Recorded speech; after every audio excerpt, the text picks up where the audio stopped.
Hello, I'm Dr. Aruna Moparthi, running Meenakshi Test Tube Baby Center, Kottapeta bus stand దగ్గర గుంటూరులో.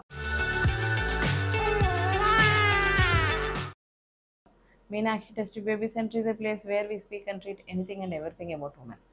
ఈరోజు hysteroscopy ఇన్ఫర్టిలిటీలో ఎలా ఉపయోగపడుతుంది అనే దాని గురించి చెప్పబోతున్నాను.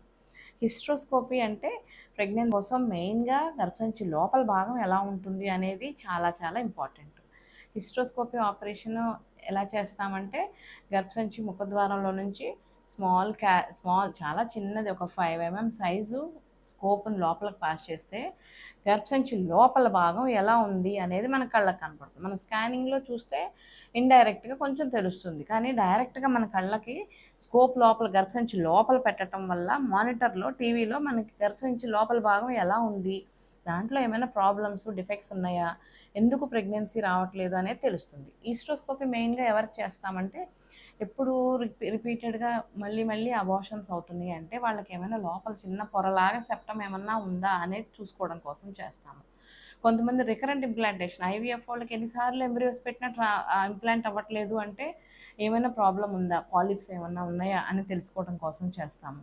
ఇంకా కొన్నిసార్లు రిపీటెడ్గా అబార్షన్స్ అయిన వాళ్ళకి, రిపీటెడ్గా డిఎన్సీ చేసిన వాళ్ళకి వైట్ డిశ్చార్జ్ ఎక్కువ వస్తూ లోపల ఏమైనా ప్రాబ్లమ్స్ ఉన్నాయేమో అనే డౌట్ ఉన్న వాళ్ళకి హిస్ట్రోస్కోపీ ఆపరేషన్ చేయటం వల్ల గర్భసంచి లోపలి భాగం ఎలా ఉంది, చక్కగా ఉందా, ఏమైనా తేడాలు ఉన్నాయా అనేది మనకు అర్థమవుతుంది.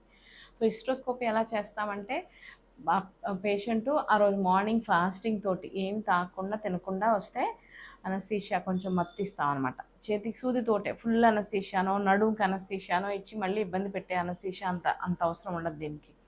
ఓన్లీ చేతికి క్యానులా పెడతాం కదా, క్యానులాలో నుంచి ఐవి జనరల్ అనస్థీషియా అంటాం, దాన్ని కొంచెం అనస్థీషియా సెడేషన్ లాగా ఇచ్చి పేషెంట్ క్లీన్ చేసేసుకొని గర్భసంచి ముఖద్వారంలో నుండి చిన్న డైలటేషన్ చేసుకొని చిన్న స్కోప్ లోపలికి పాస్ చేస్తాం. ఆ స్కోప్ ద్వారా గర్భసంచి లోపల భాగం ఎలా ఉంది అనేది మానిటర్లో కనపడుతుంది. ఈ హిస్ట్రోస్కోపు డయాగ్నోస్టిక్ అంటే ఏంటి, అసలు లోపల ఏమైనా ప్రాబ్లమ్స్ ఉన్నాయా అనేది తెలుసుకోవడం కోసం చేస్తాం. ఒకవేళ ఏమైనా ప్రాబ్లమ్స్ ఉంటే కూడా సరి చేసుకోవడానికి రెడీగా ఉన్న ఆపరేషన్ థియేటర్లోనే హిస్ట్రోస్కోపీ చేయించుకోవాలి మీరు. ఎందుకంటే ఈరోజు చూసాము ఇలా ఉంది, మళ్ళీ ఇంకో 10 రోజుల తర్వాత మన దగ్గర ఎక్విప్మెంట్ లేదు, వేరే హాస్పిటల్లోకి వెళ్ళి చేయించుకో అనేటట్టు ఉండకూడదు. ఆ సెంటర్లో మీరు చూస్ చేసిన, ఎందుకంటే అగైన్ అండ్ అగైన్ అనస్థీషియా మళ్ళీ మత్తు ఇవ్వాలి, మళ్ళీ చిన్న ఆపరేషన్ చేయాలి అంటే కష్టంగా ఉంటుంది. కాబట్టి సో ఆ హిస్ట్రోస్కోపీ చేసే దగ్గర దాంట్లో లోపల చిన్న పాలిప్స్ ఉంటే కుంకుడు గింజంత పాలిప్స్ ఉంటాయి, అవి ఏమన్నా ఉన్నాయని కనపడింది అనుకోండి వెంటనే ఆ సిజర్స్ పెట్టేసి అంతవరకు కట్ చేసి తీసేసుకోవచ్చు. లేదు గర్భసంచి లోపల ఒక పొర మిగిలిపోతుంది, పుట్టుకతోనే వచ్చే లోపం ఇది, దాన్ని సెప్టమ్ అంటాం, యూట్రైన్ సెప్టమ్ అంటాం. ఆ సెప్టమ్ లేయర్ ఇలా ఉండటం వల్ల ఆ లోపల గర్భసంచి లోపలికి వచ్చిన పిండము ఆ సెప్టమ్ మీద అతుక్కుంటానే ట్రై చేసింది అనుకోండి, దాంట్లోంచి రక్తం సరఫరా సరిపోని రాక జారిపోతూ ఉంటుంది అనమాట, నిలబడదు. సో ఆ సెప్టమ్ని చక్కగా కట్ చేసి తీసేసుకొని క్యావిటీ కరెక్ట్గా చేసేసుకోవడానికి మనకి ప్రెగ్నెన్సీ నిలబడటానికి అవకాశం ఉంటుంది. ఇంకా కొంతమందికి యూట్రైన్ ఫైబ్రాయిడ్స్ ఉంటాయి, గర్భసంచి లోపల చిన్ని ఫైబ్రాయిడ్స్ ఉంటాయి, కానీ అవి లోపలికి పెరిగినాయి అనుకోండి, ఆ లోపలికి పెరిగినాయి కూడా బేబీ వచ్చి దాని మీద అతుక్కోవాలి అనుకున్నప్పుడు అది జారిపోతూ ఉంటుంది. అలాంటప్పుడు రిసెక్టోస్కోప్ అనేది హిస్ట్రోస్కోపీలో ఒక భాగం, దాన్ని పెట్టి ఆ ఫైబ్రాయిడ్ని కట్ చేసేసుకోవచ్చు. ఇంకా గర్భసంచి లోపల స్కోప్ పెట్టంగానే మనకి ఏమైనా లోపల అపియరెన్స్ ఏమైనా తేడాగా చాలా అతుకులు వచ్చినాయి అనుకోండి, ఇంతకుముందు ఎప్పుడైనా చిన్నప్పుడు ట్యూబర్క్లోసిస్ ఏమైనా రావడం వల్ల అలాగా అతుక్కుపోయిందేమో అని చూసుకొని యాంటీ ట్యూబర్క్యులర్ ట్రీట్మెంట్ ఉంటుంది కదా, మన గవర్నమెంట్ సప్లైలో కూడా ఉంటుంది, టీబీ కోసం ట్రీట్మెంట్. ఆ ట్రీట్మెంట్ తీసేసుకొని ఈ సెప్టంలో ఉన్న లోపల గర్భసంచిలో ఉన్న ఆ అతుకులన్నీ కట్ చేసేసుకుంటే మళ్ళీ చక్కగా అయిపోతుంది, నార్మల్గా అయిపోతుంది గర్భసంచి, ప్రెగ్నెన్సీ రావడానికి అవకాశం ఉంటుంది. ఇంకొకటి లోపల చిన్ని రెడ్ స్పాట్స్ లాగా ఉంటాయి అన్నమాట, ఎండోమెట్రైటిస్ అంటాం. ఎండోమెట్రైటిస్ అంటే ఒక ఇన్ఫెక్షన్ యూట్రస్లో ఎప్పుడో వచ్చేసి అలా స్పాట్స్ లాగా రియాక్టివ్గా ఉంది అనుకోండి, అప్పుడు అలా ఉంది అని తెలిసిందంటే చక్కగా మనం ఒక 3 weeks యాంటీబయాటిక్ మందులు అవి వాడేసుకున్నామంటే ఆ ఇన్ఫెక్షన్ అంతా క్లియర్ అయిపోతుంది.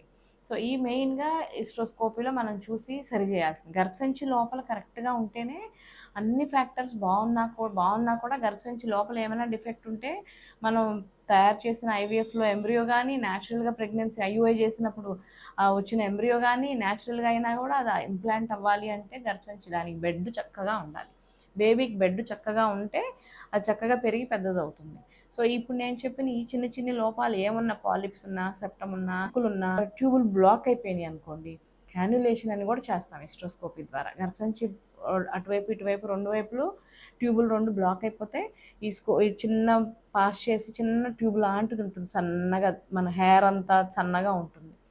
దాన్ని ఆ ట్యూబ్ ద్వారా పాస్ చేయటం వల్ల ఆ చిన్న బ్లాక్ మ్యూకస్ ప్లగ్ ఏమైనా అడ్డం ఉంటే అది కరెక్ట్ అయిపోయి ట్యూబ్ ఓపెన్ అవుతుంది అనమాట. సో హిస్ట్రోస్కోపీ ఐవీఎఫ్లో ఇన్ఫర్టిలిటీలో చాలా చాలా ఉపయోగాలు ఉంటాయి. మీకు ఇంకేమైనా డౌట్ ఉంటే హిస్ట్రోస్కోపీ గురించి మీ దగ్గరలో ఉన్న ఇన్ఫర్టిలిటీ స్పెషలిస్ట్, ఐవీఎఫ్ స్పెషలిస్ట్ని కలిస్తే వాళ్ళు మీకు క్లారిఫై చేస్తారు. సో వీటిలో నేను చెప్పిన వాటిలో ఏం ప్రాబ్లమ్స్ ఉన్నా కూడా మనం చేత్తో మనం సరి చేసుకోగలుగుతాం హిస్ట్రోస్కోపీ ద్వారా. అలా చేసుకోవటం వల్ల you can have a happy and healthy baby. Okay viewers, if you like the video, subscribe, like and share the video. Thank you.